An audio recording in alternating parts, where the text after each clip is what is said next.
We can't talk any sort of cardiology without talking acute coronary syndrome, ACS, angina, or MI. So the first thing we need to consider whenever we hear the word angina, we need to think chest pain. Is it stable or is it unstable? For me to say that somebody has stable angina, that means that the patient has chest pain that gets better when the patient stops whatever they're doing. For example, you get Mr. Smith who's mowing the lawn, and Mr. Smith gets crushing chest pain while he mows the lawn. So he goes inside, sits down, has a glass of water, and hangs out, and the chest pain goes away. We call this stable angina. Unstable angina is seen when that chest pain doesn't go away, or when the chest pain occurs at rest. If you ever go to a patient's house, or you have a patient who tells you that they were awakened from their sleep with chest pain, this is considered unstable angina. Unstable angina is much worse than stable angina for obvious reasons. Now, what you're seeing here on this photo, it's kind of like the Levine sign. A lot of you are going to have test questions about the Levine sign. Remember, Levine sign is typically when somebody has like a closed fist and it's on their chest. Oh, I got chest pain. That's known as the Levine sign. A couple different ways that blood flow might be reduced to the heart whenever we're talking ACS and saying that, hey man, someone's having an acute myocardial infarction. Could it be from atherosclerosis? Sure, saying that the patient has plaque buildup inside of their arteries. But what is Transmetal angina? So Transmetal angina is when we're talking about something else causing those blood vessels that are within the heart to constrict. I'm going to give you an example, and this is real, man. I'm sure you guys have seen these like super cold baths that people do, especially in like Northern Europe and things of that sort. Did you know that there have been cases of people jumping into either really cold water or getting like a shock, and they actually have a heart attack. Now, this is called a Transmetal angina, okay? When those coronary blood vessels that are surrounding the heart tighten up, and they tighten up so much that it actually limits the amount of blood that gets to the heart, and then that person actually has an acute myocardial infarction because of their own environment, right? They get into an environment that causes them to kind of like spaz, and the blood vessels spasm up, and they actually have a heart attack. Pretty wild. That's Transmetal angina. STEMI versus non-STEMI. I think we all know what STEMI means by now. ST, elevation, myocardial infarction, right? STEMI means injury. If you ever see a test question talking about ST segment elevation, remember, it means injury to the heart tissue itself. Whenever you see non-STEMI or in-STEMI, you're talking about ischemia. A non-STEMI typically is ST segment depression, okay? ST segment depression versus ST segment elevation. Remember, elevation, injury, ST segment depression, ischemia. And if we remember what ischemia means, lack of oxygen.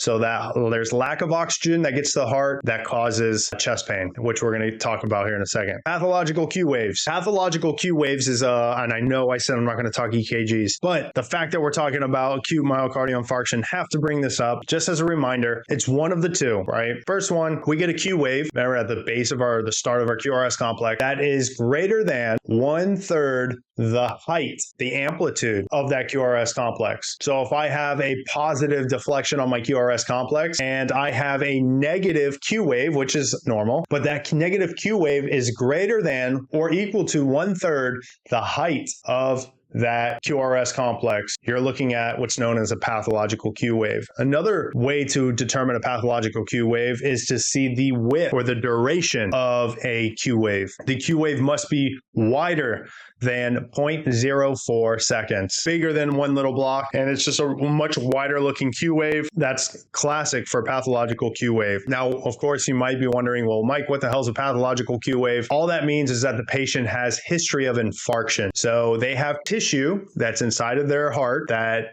is dead from a previous heart attack. Maybe they didn't get a stent in time. Maybe they had a heart attack and it was just a really bad one and they ended up recovering. We can still see previous damage on their EKG if they had a previous heart attack by seeing pathological Q waves. All right, so let's look at this. Where does the pain come from? We talked about lack of blood flow. Your body is trying to talk to you. If you have chest pain, your body is saying that your heart is not receiving as much blood as it needs. And to warn you, your body is going to show signs of pain, okay? It's basically inflicting pain on you so you know that your heart needs oxygen. That's it, okay? Those pain receptors start going off saying that, hey, we need oxygen, we need oxygen. And some patients might not look the way you think they do, okay? Which we're going to talk about with atypical chest pain. Does the pain change with deep breathing or movement? What do you guys think? If my patient is having an acute coronary syndrome or acute myocardial infarction, if they take a deep breath, should it make the pain worse? Should it make the pain better? If my patient moves around, should the pain get worse or should the pain stay constant? So this is an interesting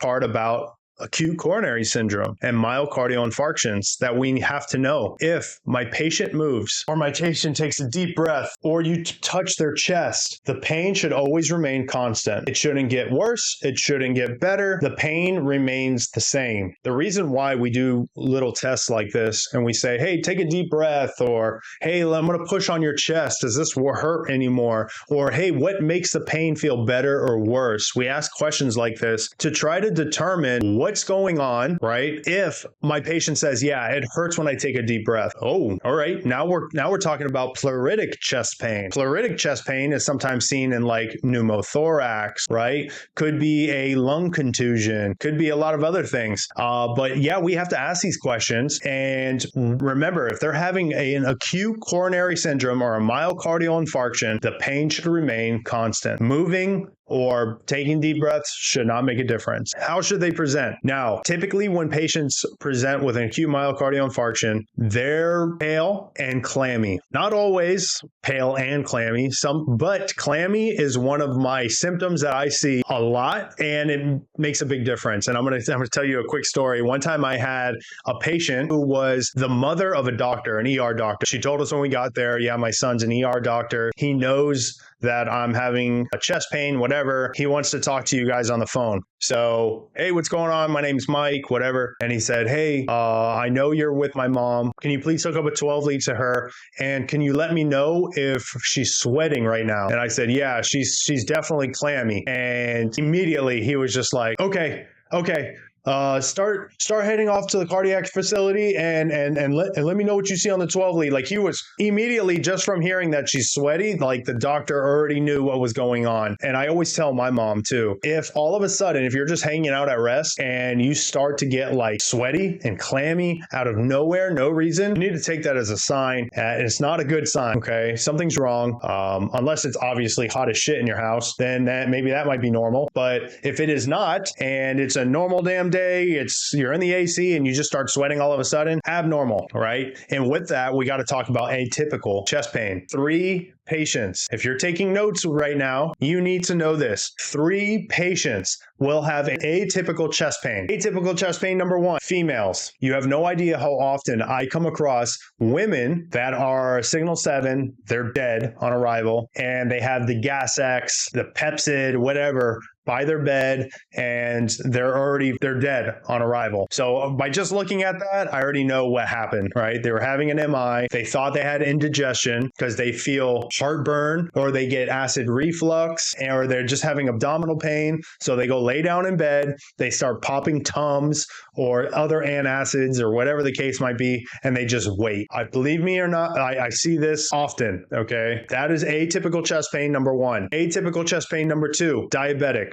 Patients who have diabetes are prone to have way different symptoms. They might not experience any sort of chest pain. They can have lower back pain, they can have abdominal pain, but diabetics are known to not have a regular chest pain. Last, 3rd patient is the elderly, okay? Geriatric populations. Some geriatric populations, they won't complain of pain at all. You'll show up and they feel weak and they look like shit, right? They're diaphoretic, whatever the case is. We get to put them on a 12 lead and we see that they're having an MI. Or they might just have nausea. They vomit. They tell you, oh, it must have been what I ate. And you're like, okay, well, what'd you eat? And then we're putting them on a 12 lead and then there it is. We're having an MI. Okay. So don't always think because you hear a heart attack or because you hear myocardial infarction or you're reading a test that they're talking about chest pain when it comes to acute coronary syndrome. Do not expect that.